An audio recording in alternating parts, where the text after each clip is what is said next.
કોંગ્રેસની ન્યાય યાત્રા સામે ગુજરાતમાં ભાજપ દ્વારા કાઢવામાં આવેલી તિરંગા યાત્રા વિવાદોમાં સપડાઈ છે। તિરંગા યાત્રામાં સ્કૂલના વિદ્યાર્થીઓને સાવરકરની ટી-શર્ટ પહેરાવવામાં આવતા વિવાદનો મતપૂડો છેડાયો છે ને હવે તો વાત પોલીસ ફરિયાદ સુધી પહોંચી ગઈ છે। તેવામાં કોંગ્રેસના કયા નેતાએ ગૃહ રાજ્યમંત્રી માટે ધોરણ 9નું ફોર્મ લઈને ગાંધીનગર પહોંચવાની જાહેરાત કરી છે, વાત કરીશું આ વિડીયોમાં। वैष्णवजन तो तेने कहिए जे पीड़ पराई जाना रे। नमस्कार, नवजीवन न्यूज़ में आपનું સ્વાગત છે। હું છું જયંત દાફડા।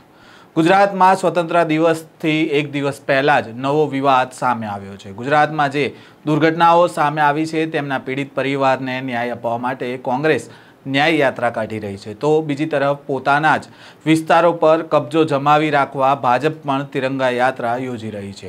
એમાંય તિરંગા યાત્રામાં વિદ્યાર્થીઓના શરીર પર સાવરકરની ટી-શર્ટ પહેરેલી હતી અને આ ટી-શર્ટ ઉતરાવીને કોંગ્રેસના કાર્યકર્તાઓએ વિરોધ કર્યો છે, જેને પગલે હવે તિરંગા યાત્રા અને ન્યાય યાત્રા વચ્ચે ટી-શર્ટ વોર શરૂ થયું છે।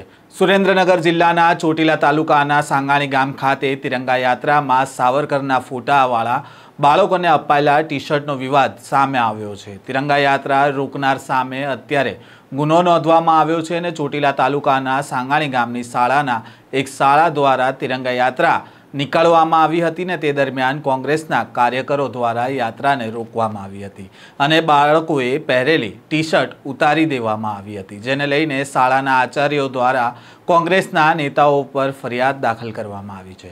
જો કે આ વિવાદમાં ગૃહ રાજ્યમંત્રી હર્ષ સંઘવીનું એક ટ્વીટ સામે આવતા રાજકારણ ગરમાયું છે।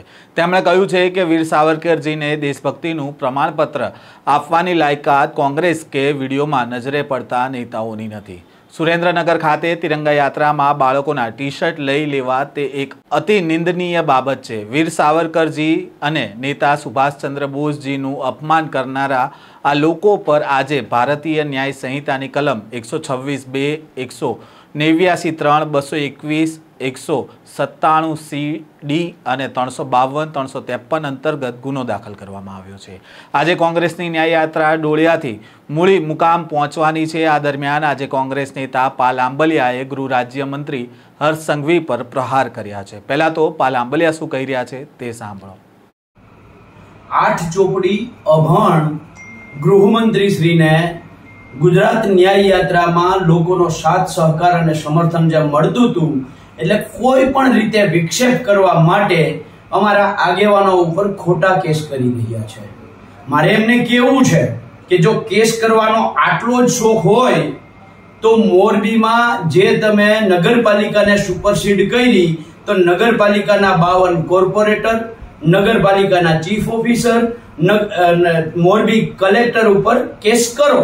જો તમને કેસ કરવાનો આટલો જ શોખ હોય તો રાજકોટ ટીઆરપી ગેમ ઝોનની અંદર જે સ્ટેન્ડિંગ કમિટીના ચેરમેન હતા એમને, જે મેયર હતા એમને, જે આઈપીએસ આઈએસ અધિકારીઓએ ટીઆરપી ગેમ ઝોનની અંદર જન્મદિવસ ઉજવ્યો હતો એમના ઉપર પોલીસ કેસ કરીને દેખાડો। તમને એટલો જ પોલીસ કેસ કરવાના જો શોખ હરખ અભરખા હોય તો જસદણની અંદર જે બેન ઉપર બળાત્કાર થયો છે એ આરોપીઓ અને ભાજપના જ હોદ્દેદાર બહેનશ્રી કહે છે કે આના સિવાય 6 જણા મારી પાસે નામ છે કે જેણે સામૂહિક બળાત્કાર કર્યો છે, તો એમના ઉપર કેસ કરીને દેખાડો। તમને ક્યાંક ને ક્યાંક જે રીતે ગુજરાત ન્યાય યાત્રામાં સમર્થન મળે છે લોકોનું એનાથી તમને પીડા થાય છે અને 8 પાસ અભણ ગૃહમંત્રી પાસેથી બીજી તો અપેક્ષા પણ શું રાખી શકાય। એટલે ગૃહમંત્રી શ્રી તમારે 9મા ધોરણમાં જો અભ્યાસ કરવા માટે ચાલુ કરવું હોય તો ફોર્મ લઈ અને અમે ગાંધીનગર આવીએ છીએ તો 9મા ધોરણના આખો કોર્સ અને 9મા ધોરણનું પ્રવેશ ફોર્મ તમને આપીને જઈએ। કોંગ્રેસ નેતા પાલ આંબલિયા જણાવી રહ્યા છે કે ગૃહમંત્રીને કોંગ્રેસની ન્યાય યાત્રામાં લોકો સાથ આપી રહ્યા છે, જેથી વિક્ષેપ કરવા માટે નેતાઓ પર કેસ કરી રહ્યા છે। ગૃહમંત્રીને કેસ કરવાનો બહુ શોખ હોય તો મોરબીમાં નગરપાલિકાને સુપરસીડ કરી તો નગરપાલિકાના કોર્પોરેટરો, અધિકારી અને કલેક્ટર પર કેસ કરો। રાજકોટ ટીઆરપી ગેમ ઝોન કેસમાં સ્ટેન્ડિંગ કમિટી ચેરમેન, મેયર અને જે અધિકારીઓ જન્મદિવસની ઉજવણી કરવા ગયા હતા તેમના પર કેસ કરો। સાથે તેમણે ગૃહમંત્રી પર આકરા પ્રહાર કરતા કહ્યું કે તમારે ધોરણ 9માં અભ્યાસ કરવો હોય તો તેનું ફોર્મ લઈને ગાંધીનગર આવી રહ્યા છીએ। સાથે જ પૂર્વ ધારાસભ્ય ઋત્વિજ મકવાણાએ કહ્યું કે આચાર્ય દ્વારા ફરિયાદ કરવામાં આવી તે પહેલાં તો ગૃહમંત્રીનું ટ્વીટ સામે આવી ગયું હતું। ગુજરાતમાં બાળકોના મનમાંથી સરદાર અને ગાંધીનું નામ હટાવવું અને સાવરકરનું નામ ફિટ કરવાની યોજના સરકારની છે। સાંભળો ઋત્વિજ મકવાણા શું કહી રહ્યા છે। ગઈકાલે પ્રાથમિક શાળાના આચાર્ય દ્વારા ફરિયાદ નોંધાવવામાં આવી છે, પરંતુ આશ્ચર્યની વાત એ છે કે આચાર્ય એફઆઈઆર કરે એના પહેલા તો ગૃહમંત્રીનું ટ્વીટ આવી ગયું હતું કે આવી કોઈ કાર્યવાહી થઈ રહી છે।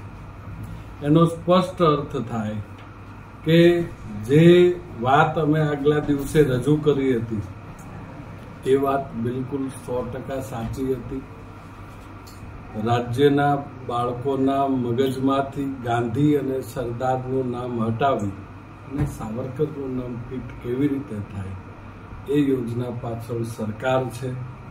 એફઆઈઆરમાં આચાર્યએ સ્પષ્ટ લખાયું છે કે તાલુકા પંચાયતમાંથી એને આદેશ મળ્યો હતો, એ આદેશના ભાગરૂપે જ એણે રેલી અને ટી શર્ટનું કર્યું હતું।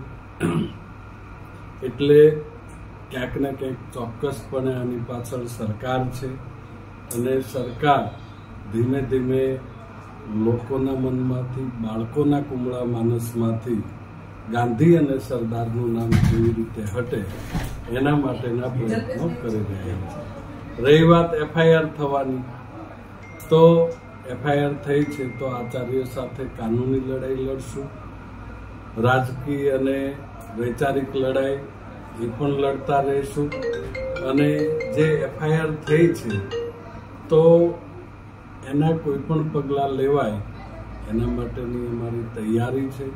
મહાત્મા ગાંધી પણ જેલમાં ગયા હતા, સરદાર પટેલ પણ જેલમાં ગયા હતા, પંડિત નહેરુ પણ જેલમાં ગયા હતા અને સાવરકર પણ જેલમાં ગયા હતા, પરંતુ બંનેનું જેલમાં જવા પાછળનું કારણ જુદું હતું।